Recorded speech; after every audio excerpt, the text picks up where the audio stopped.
All right, guys. The gate was 5 million. The attendance is 17,487. Second highest grossing event at the arena. The UFC is now 1, 2, and 3 all time here. Obviously, you know what the fight of the night was. And then they both get 50,000. And then Spann and Buckley were performance of the night. Congratulations to all of them. Dana, to your right, have you seen anything like that before where after the fight's over, and it's this incredible fight, the crowd stayed for 10 minutes? Yeah. Well, I already chanting Khalil's had put the name? belt on, walked all the way back to my room. We were talking. And then by the time he got on and was doing his interview, literally almost everybody was still in their seats. It's incredible. Yeah. Well, it should. I mean, it's an incredible show of respect for both guys. I mean, what a hell of a fight. And Khalil Roundtree, I mean, another level of tough. I was going to say, do you, obviously Alex is one of your biggest stars, if not your biggest star right now. But do you think Khalil, with this performance, he's going to become a draw in the future, and that people are going to want to actively go out and see him fight? Yeah, I mean, you have to respect this guy. But I mean, did this not play out the way everybody thought it would? I mean, everybody knew. Everybody at first was like, "Oh, he's ranked number 8." But you knew it was going to be a badass fight. You knew it was going to be a badass fight. You can never measure heart. You don't know how that's going to go. Well, now you know. In the third round and maybe into the fourth round there, Alex's jab really started to pick up. And did you feel like when he was landing that jab in the 1-2 that was really the difference in the fight, where Khalil maybe wasn't able to breathe after that? I felt like the difference was the low leg kick. And when he started calf kicking him, he was destroying that leg, and he was having trouble putting pressure on it, and he was having trouble with his punching power, his movement, everything. And he systematically just started picking him apart. And he said, when I watched the feature, he said, listen, this guy hits hard. He's tough. He's this, he's that. And this guy has a dream, but my fight IQ will win this fight. He said that in the combo feature, and that's exactly the way it played out. Two other questions for me. One, you were so high on Anderson Silva during his run. Alex has lost to Israel, but he's beaten probably a better quality of opponent than Anderson did in that run, especially in the first part of that run. How do you think this run of Alex's compares to what Anderson did at that point? There's no doubt. What this guy has done is unbelievable. Not just in, if you want to compare, and the way he's done it. The way he's done it. I mean, this guy destroys everybody. And then the last question: what did you think of the judging in the co-main event? I mean, it seemed to me. I thought your judging tonight was atrocious. Yeah. Felt like I was at a boxing match in Ireland tonight. Right here. Yeah. Obviously, one of the appeals of Alex is he fights pretty regularly, like almost like he's like 300, 303, and now Salt Lake. After a fight like this, at some point, I know you like fighters that are active, but do you just kind of have to tell him to maybe pump the brakes for a little bit, especially after a fight like this? Yeah, I don't know. I don't know what this guy. I mean, this guy always wants to fight. He's 38 too. It's not like he's 28 and he's got this many fights. But I don't know. We'll see how it all plays out. And I know you just said the judges were atrocious, but what did you make of the Mario Bautista-Jose Aldo fight? I thought the judging was atrocious tonight. I'll just leave it at that. It was atrocious.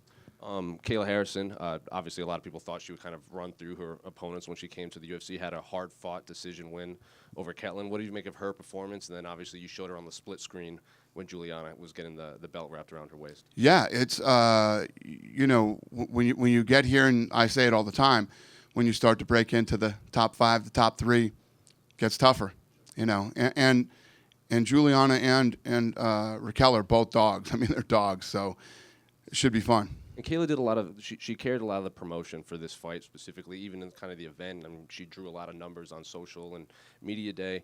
And if you kind of compare it to like Michael Chandler, MVP, even Ben Askren, when they all came over, they just kind of hit the ground running promoting-wise. They want to do all of the appearances. They carry the pressers.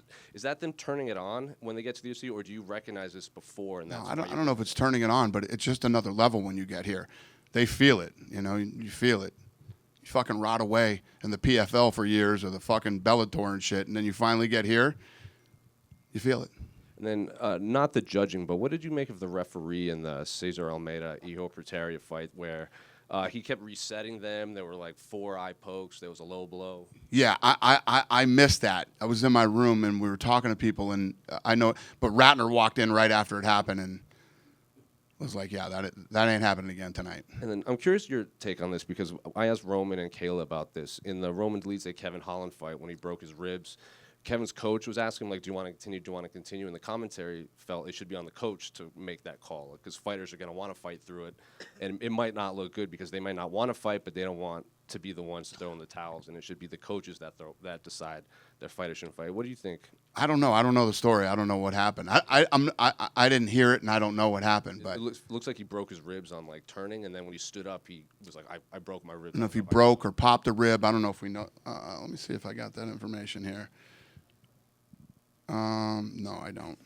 I don't have that info. But popped, broke, I don't know. But yeah, it's tough to maneuver around with a popped. It doesn't even have to be broken. All you got to do is pop that cartilage in between the ribs. No fun. Dana, going back to that Aldo fight, in the third round, Mario came out and sort of went for a takedown. Referee separated them, immediately goes straight for the takedown again. Do you think the referee could have been more active in quitting on the stalling there? I always think that the referee should be more active on that, 100%, especially when somebody keeps doing it to stall. And you guys aren't going to fucking let up on this, are you? I guess we'll get into it. I don't know if you're judging on a guy, whether it's control, if it's this or that. If you're not trying to fight, how do you win the fight, right? And if you're looking at attempted takedowns, well, what about stuffing the takedowns? Just madness. There is a difference between offensive grappling and just wasting time. 100%. And it's not just the referees that need to recognize that, but clearly the judges as well. When you can tell that the guy definitely doesn't want to stand and strike and just wants to stall against the fence, yes, the refs, that's their job. They're supposed to see it. When they see it continually happening and that the guy is not trying to win the fight, then you keep breaking them up.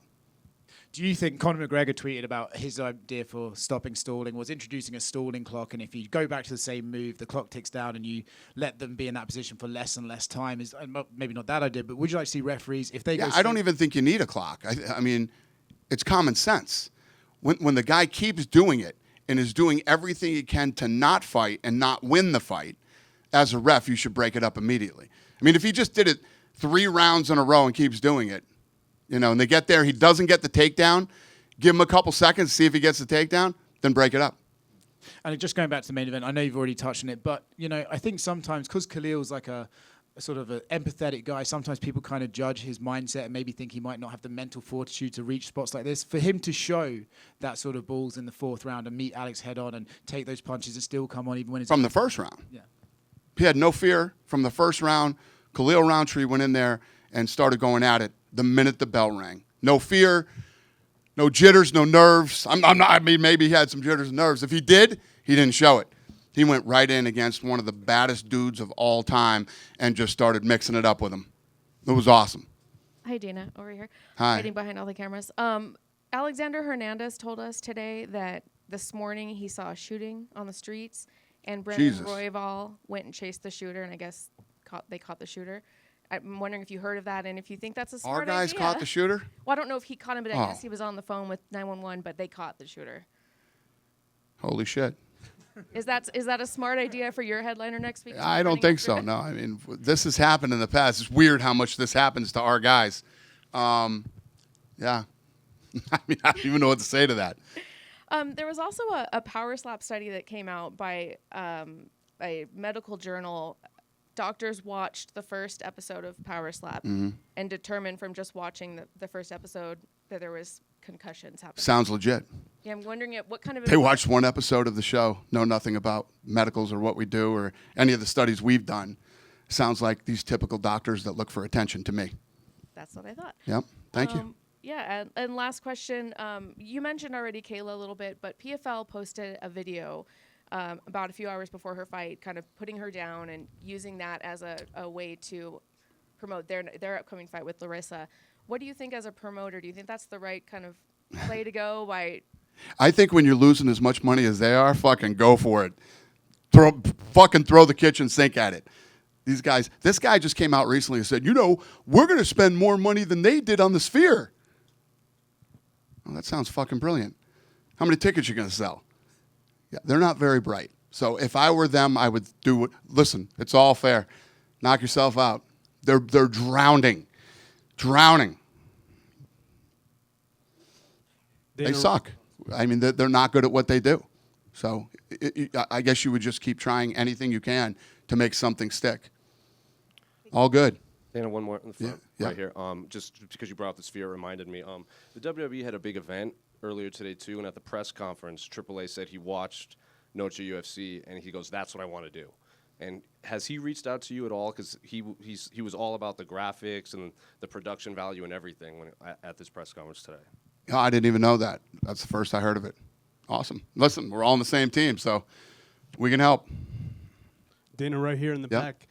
Obviously, tonight was a big night, but you've had a lot of great cards. Well, this was, the third one here in Salt Lake City, and it seems like you're really starting to build a huge fighting spirit culture out here in Salt Lake City. How important is it to you to have, big opportunities for guys in these cities and also bring shows to cities like this? Let me tell you about this city. So, like you just said, and we're number 1, 2, and 3 all time in the gate.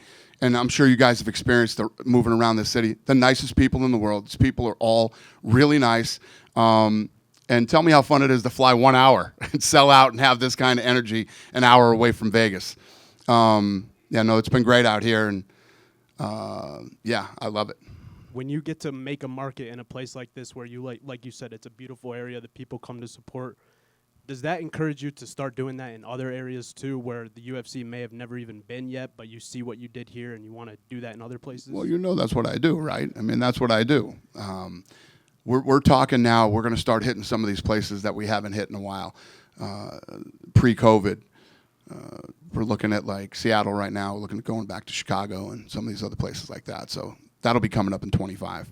There was an amazing show in Tennessee. I don't know, man. That might be an idea. A couple years ago, you guys had an awesome show out there. But last from me, you're a guy who's accomplished quite a lot, man. You're getting into the boxing world now. It's another endeavor for you to have some fun with and do something new. I wanted to ask you, what are your biggest overall goals for yourself in your career at this point?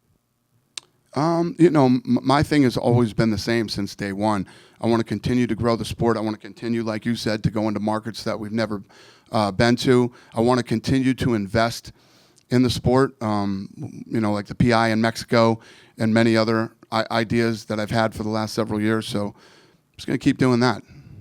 And also, I see your knuckles, man. You've been training. You've been hitting some pads. No, do they look busted? Oh, Jesus Christ. No, that's from Khalil. Oh, okay. Yeah. I didn't even see that. It's definitely not for me. I've been cold plunging, not hitting anything, believe me. Thank you. I'm too old to be hitting anything. Dana, right over here. Yeah.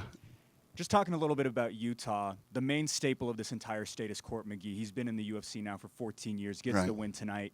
How much has he meant to the UFC and also just building the sport of MMA in Utah specifically? Well, all these guys do. I mean, all of them do. But Court's, obviously a special guy with an incredible story. And, I saw him when he came out tonight, came out of the octagon, and just couldn't be a nicer human being. And I'm really happy for him and his family.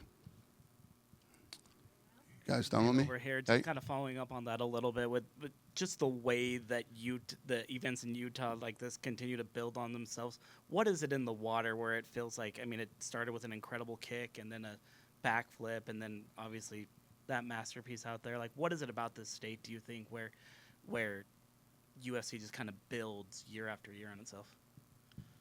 What's the question? Just why do you think it just gets better and better every year here in Utah? Well, I'll tell you this. The sport is incredible, right? And the live event is amazing. Nobody leaves one of these live events and goes, yeah, I don't ever want to do one of these again. So every time we come, you have to assume that new people are experiencing it for the first time. Somebody who's experienced it many times will bring somebody new. And, that's how we've grown for the last almost 25 years. That's literally the formula. I hope I answered your question. Oh, perfect. Thank you. Done with me? Yeah? Have a great night, you guys. Thanks.